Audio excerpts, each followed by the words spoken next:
संजय चड्ढा जी, क्या आपको लगता है कि जिस तरीके से ये सिर्फ एक ड्रामा है, क्योंकि अगर हम कानून की बात करें, क्या यह संभव है कि धारा 370 वापस लाई जा सकती है? जिस तरीके से आज जम्मू कश्मीर विधानसभा में हाथापाई हो गई, झूठे वायदे जो इलेक्शन में तो रहे ही, लेकिन जम्मू कश्मीर विधानसभा में भी दिखाने की कोशिश की गई कि नहीं, हम प्रयास करें कि धारा 370 वापस आ जाए। एक फरमाया संजय जी, आपने म्यूट कर रखा है। मेरी आवाज ठीक है, ठीक है जी। आपने बिल्कुल ठीक फरमाया। क्या ये संभव है कि 370 इस तरीके से, जिस तरीके से संजय जी, मुझे आपकी आवाज नहीं मिल रही है।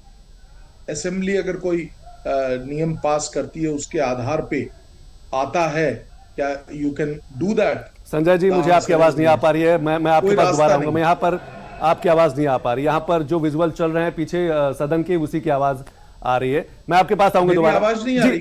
अब आ गई जी, लेकिन स्पीकर में नहीं आ रही है। कि बहुत स्पष्ट शब्दों में, जैसा आपने सवाल में ही मैं आंसर दे रहा हूं कि क्या यह संभव है असेंबली के द्वारा 370 को रिस्टोर किया जा सकता है? नहीं।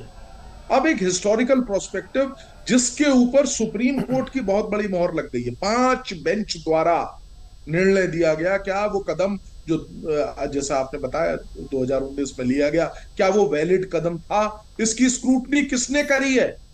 सबसे बड़े मंदिर ने, सबसे बड़े न्यायालय ने, जी, आप देश के सबसे बड़े। जी, ठीक है जी, संजय जी जी जी तो सबसे बड़े न्यायालय ने इसकी स्क्रूटनी करी। क्या था, क्यों ये प्रोविजन लाया गया? टेम्परेरी था, सबसे बड़ी बात, अस्थाई जिसे कहते हैं, और एक ट्रांजिशनल फोर्स था। ये लिखा हुआ है कानून में, हमारे संविधान के प्रोविजन में लिखा है कि ये प्रोविजन ट्रांजिशनल प्रोविजनल है, टेम्परेरी प्रोविजन है, अस्थाई प्रोविजनल है। देखिए, इस वक्त जब हम लोगों को देश में जम्मू कश्मीर को मिलाना था, हिस्टोरिकल है एंगल, ये सब डिस्कशन हुआ सुप्रीम कोर्ट के समक्ष। और मुझे याद है, मैं उस दिन सुप्रीम कोर्ट में ही था जब 5 जजीय बेंच के समक्ष 23 पिटीशनें थी। संतोष जी, मैं वहीं था, और अन्य कई पिटीशंस आ रही थी धड़ाधड़। हर व्यक्ति डाल रहा था अपने नाम के लिए, पॉलिटिकल और तमाम माइलेज लेने के लिए। जैसे आपने कहा कि ड्रामा हो रहा है, तो उस तरीके का ड्रामा तब भी चल रहा था।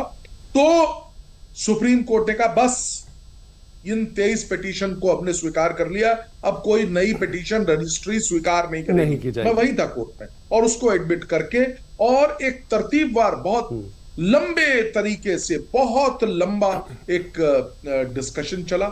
और मैं आपको माध्यम से बताना चाहता हूं, मैं भी इस मुकदमे में इन्वॉल्व था। तो जो जम्मू कश्मीर बार एसोसिएशन है, उनकी तरफ से मैंने काफी इसमें काम भी किया था। वो भी एक पार्टी थी, उनकी भी पिटीशन थी, और वहां से सीनियर एडवोकेट्स आते थे। मैं सुप्रीम कोर्ट का अगर आप एनालिसिस ले, तो सुप्रीम कोर्ट ने स्पष्ट शब्दों में पूर्ण बहुमत के साथ, 5 जजों ने पूर्ण बहुमत के साथ ये कहा था कि राष्ट्रपति द्वारा उठाया गया कदम और ये जो निर्णय है ये सही है। पहली चीज। दूसरी चीज जिस पे सब लोग बहुत हार्क कर रहे थे कि 370 को हटाने का प्रोसीजर है, कॉन्स्टिट्यूएंट असेंबली है, उस असेंबली को ही हटाना है और कोई नहीं कर सकता। कोर्ट ने यह हेल्ड किया क्योंकि कॉन्स्टिट्यूएंट असेंबली जेएंडके की जो है वो एग्जिस्ट नहीं करती है, इसलिए यही करेगी। और खासतौर से, और दूसरे परिप्रेक्ष्य को भी कोर्ट ने बहुत अच्छे तरीके से डिस्कस किया कि असेंबली भी नहीं है, प्रेसिडेंट रूल है, इसलिए जो संसद ने किया वो परिपक्व निर्णय है। एक लाइन और बता के, क्योंकि ये चर्चा हो रही है, मैं मोनोटोनी नहीं बनाना चाहता, एक लाइन सिर्फ, एक आर्टिकल 1 ऑफ कॉन्स्टिट्यूशन बड़े स्पष्ट शब्दों में कहता है कि कश्मीर जो है वो भारत का इंटीग्रल पार्ट। इसी प्रकार से section 3 of constitution of J&K जो पहले हुआ करता था, उसमें भी बहुत क्लियरली लिखा हुआ है कि जो जेएंडके है वो इंटीग्रल पार्ट ऑफ भारत है। अरे भाई, किस लिए ये तमाम चीजें हो रही हैं? बिल्कुल सही कहा। और कई, जब उस समय 2019 में, जब जैसे आपने कहा कि आप भी वहां मौजूद थे 2019 में जब ये बड़ा फैसला आया पाया। संजय जी, अगर हम लीगली बात करें, कानूनी रूप से बात करें, तो इनके वायदों के पीछे इनकी जो वजह है, जो रीजन बता रहे हैं, क्या आपको लगता है कि कानूनी संभव है धारा 370 को वापस आना? क्या पूरी प्रक्रिया हो सकती है? देखिए, आपकी जो पूरी चर्चा हुई, उस चर्चा में भी हम ये बात बार बार कह रहे हैं, और कानून की नियत है, जब सुप्रीम कोर्ट जैसी सबसे बड़े संस्था, उससे ऊपर कोई है नहीं, उसने इस चीज को कह दिया और पूर्ण विराम लगा दिया इस चीज पे। अब ये चीज पे पूर्ण विराम लगने के पश्चात इस तरह का उछालना, खेलना और इस तरह का इशू बनाना, मुझे ऐसा लगता है कि पॉलिटिकल उनकी नेसेसिटी है, क्योंकि वो अब वहां के जो क्षेत्रीय लोग हैं उनको पुनः से किसी भी तरीके से इंटेंगल करके और फंसाना चाहते हैं कि देखिए हम ये कर रहे हैं, आपके लिए पता नहीं क्या हो जाएगा। अरे भाई, आप अगर जाके एक साधारण जनमानस से पूछें, मैं कई लोगों से मिला हूं और बात मैंने की है, आप जाके देखे कौन व्यक्ति चाहेगा कि आपके घर के समक्ष जो है मारधाड़ हो, कौन चाहेगा कि पत्थरबाजी हो, कौन चाहेगा कि अगर 365 दिन है उनमें से आधे दिनों में कर्फ्यू लगे, कौन चाहेगा कि पता नहीं है कि परिवार का कोई सदस्य बाहर गया है वो वापस आएगा कि नहीं आएगा। यहाँ पे रिलीजियस इशू नहीं है संतोष जी, जो मरने वाला है वो ये नहीं है कि मुस्लिम है, हिंदू है, हाँ। या कौन सा है। आप देख रहे हैं majority of people who are killed are they belong to Muslim community. तो ऐसी बात नहीं है कि किसी एक दल का एक किसी रिलीजन सेंटिमेंट है, वहां का साधारण व्यक्ति, गरीब व्यक्ति, जो व्यक्ति देश के साथ खड़ा है, वो चाहता है कि ये ना हो। लेकिन अब पॉलिटिकली अगर मुझे एक्टिव होना है, मुझे अगर पॉलिटिकल चीजें सामने रख, आप इसके अलावा एक बहुत छोटा सा आयाम जरूर मैं बताना चाहूंगा। आप राष्ट्र के, जम्मू एंड कश्मीर को छोड़ दीजिए, राष्ट्र के, मैं चैलेंज करता हूं किसी भी व्यक्ति से, आप लखनऊ में बैठे हैं, लखनऊ में किसी व्यक्ति से, चाहे वो एक छोटे से छोटे नीचे का पायदान का व्यक्ति हो, चाहे वो कोई बहुत बड़ा अधिकारी हो या किसी भी वर्ग पे हो, पूछ लीजिए क्या आप 370 को लगाना चाहिए। हर्षित कहना शब्द जो है वो ये है कि प्रफुल्लित हो गया था भारत जब ये 370 हटी थी।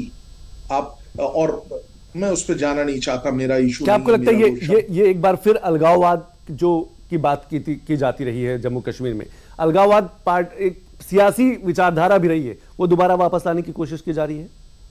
देखिए, वो एक सबसे बड़ा टूल है। अगर वो नहीं होगा तो पाकिस्तान अपनी रोटियां कहां सेकेगा। उस अलगाववाद को ही पुनः लाने का प्रयास किया जा रहा है, और वो प्रयास मुझे नहीं लगता कि भारत सरकार, जिसने इतनी समर्पण के साथ काम किया है, चाहे वो कोई भी गवर्नमेंट हो, मैं किसी का वो नहीं कर रहा हूं, लेकिन क्या वो ये चाहेंगे?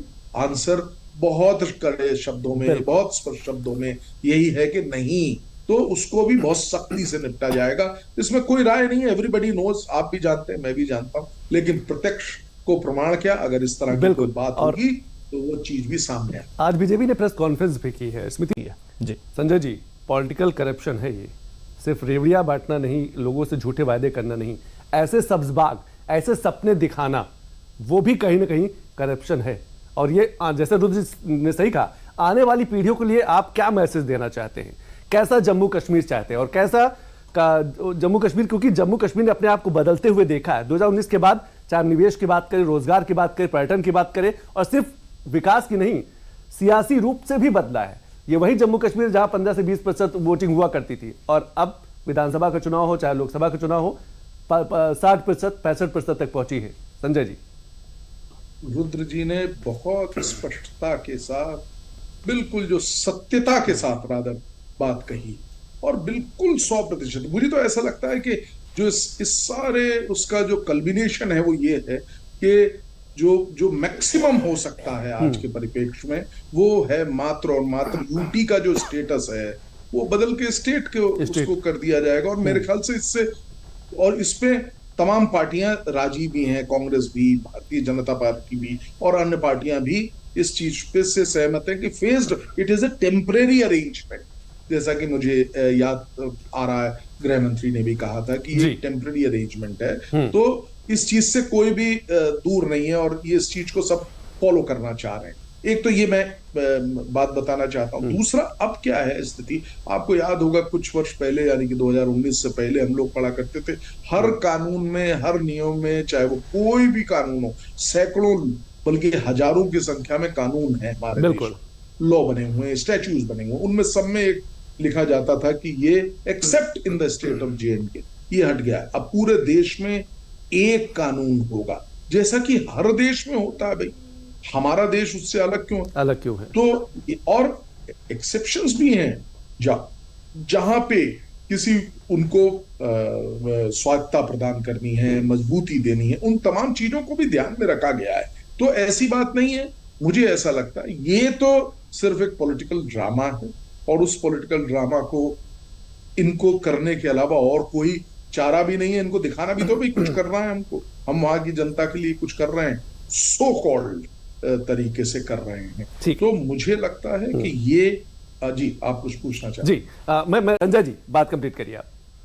मुझे लगता है कि नकवी भाई जो है वो आपका कार्यक्रम देख रहे हैं, तभी कहा उन्होंने सियासी ड्रामा है। खैर एनीवेज, मैं ये बताना चाहता हूं कि ये हमारा जो सिलसिला आज हम बात कर रहे हैं ये पूर्ण नहीं होगा अगर मैं ना बताऊं अपने सुनने वालों को, देखने वालों को, कि ये वही सरकार है जिसने जम्मू एंड कश्मीर में अंतर्राष्ट्रीय स्तर का सबसे बड़ा कार्यक्रम G20 का कार्यक्रम किया। आप देखिए, क्या पूरे विश्व को एक मैसेज नहीं किया इससे?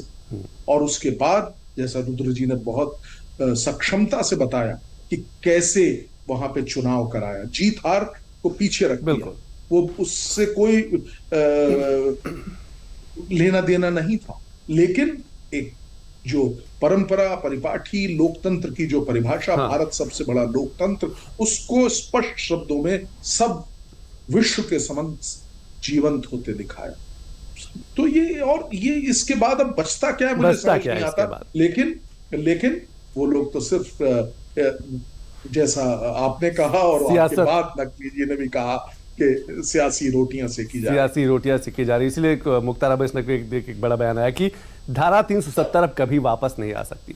लेकिन आज दिल्ली में केंद्रीय गृह इमेज, संजय जी क्या आपको लगता है राष्ट्रवाद की जब हम बात करते हैं, देश की हम जब बात करते हैं, उस पर भी सियासत भारी हो जाती है, उस पर भी वोट बैंक की राजनीति होने लगती है, उस पर भी सियासी कहा जा सकता है रोटियां सेकने की बात होती रहती है। इससे बचने की जरूरत है, क्योंकि अब जिस तरीके से दुनिया बदल रही है, जिस तरीके से हिंदुस्तान बदल रहा है, ऐसी ओछी राजनीति की अब जगह नहीं। और खासतौर से जम्मू कश्मीर जैसे राज्य की हम बात करें, क्योंकि पाकिस्तान से बिल्कुल लगा हुआ स्टेट है। आपने सही बात कही कि क्या इस तरह की राजनीति होनी चाहिए। मुझे तो ऐसा कई बार लगता है कि इस तरह के जिस पर्टिकुलर चीज पे, ये मैं बहुत अपनी मेरी राय है कि ये इस तरह का वादा जो अगर आप अपने इलेक्शन मैनिफेस्टो में करते हैं तो ये अपने आप में कानून के खिलाफ है। और ऐसे वायदे को at the initial stage itself जो है, इसकी शिकायत इलेक्शन कमीशन से होनी चाहिए। रिप्रेजेंटेशन ऑफ पीपल्स एक्ट के खिलाफ है। मैं आपको एक एग्जांपल देता हूं। क्या आप रिलीजन के नाम पे वोट मांग सकते हैं? ये कहां से आया? सुप्रीम कोर्ट का निर्णय है, और इसमें लिखा हुआ है representation act, representation of people's act में। यहां पे कानून की व्यवस्था है, और उस व्यवस्था को सुप्रीम कोर्ट ने अप्रूव किया हुआ है। क्या आप इस चीज को, क्या हम ये बात कह के रिलीजन पे वोट कीजिए, कास्ट पे वोट कीजिए, या किसी भी तरीके की ये चीजें कर सकते हैं? नहीं। तो ये भी उसी के समानांतर है संतोष जी। इस एनालिसिस को देखना होगा, और बड़े बड़े जो विधिवक्ता हैं यहाँ पे, उनको इस चीज को देखना पड़ेगा, सरकार को इस चीज को देखना पड़ेगा कि इस तरीके की गैर कानूनी चीज जो कि स्टेब्लिश हो चुकी है कानून के द्वारा, जो कि स्टेब्लिश हो चुकी है सुप्रीम कोर्ट के जजमेंट के द्वारा, उस पे क्या इस तरह का वादा करना कॉन्स्टिट्यूशन के विरोध में नहीं है? बिल्कुल है। मैं कहता हूं बिल्कुल सही कहा आपने कि सबको मिलकर आवाज उठानी होगी। ऐसे अलगाववादी जो आवाज आती है, ऐसे बंटवारे को लेकर जो आवाज आती है, ऐसे आवाज जो एक राज्य को बहुत पीछे धकेलती है सिर्फ सत्ता की चाहत के लिए, सिर्फ परिवारवादी राजनीति को बढ़ाने के लिए, सिर्फ सियासत को बढ़ाने के लिए, और कहीं ना कहीं वो भी जानते हैं कि धारा 370 अब नहीं वापस आएगा। बहुत बहुत शुक्रिया संजय चड्ढा जी, आपने दिल्ली से समय निकाला। बहुत बहुत शुक्रिया रुद्र जी, आप हमारे कार्यक्रम में शामिल हो। तो बिग न्यूज बिग लिस्टेस में आज हमने बात की कि जो तस्वीर जम्मू कश्मीर विधानसभा से सामने आई है वो बेहद शर्मसार करने वाली है। ऐसी तस्वीरों से बचना बेहद जरूरी है, क्योंकि लोकसभा का कार्यतंत्र, लोकतंत्र का मंदिर हम जिसे कहते हैं, वहां पर समस्याओं को लेकर आवाज उठाना तो जरूरी है, लेकिन धारा 370 और हाथापाई, मारामारी करना, ये कहीं ना कहीं शर्मसार करता है। तो कल फिर किसी बड़े विषय के साथ आपके सामने हाजिर होंगे। तब तक के लिए नमस्कार।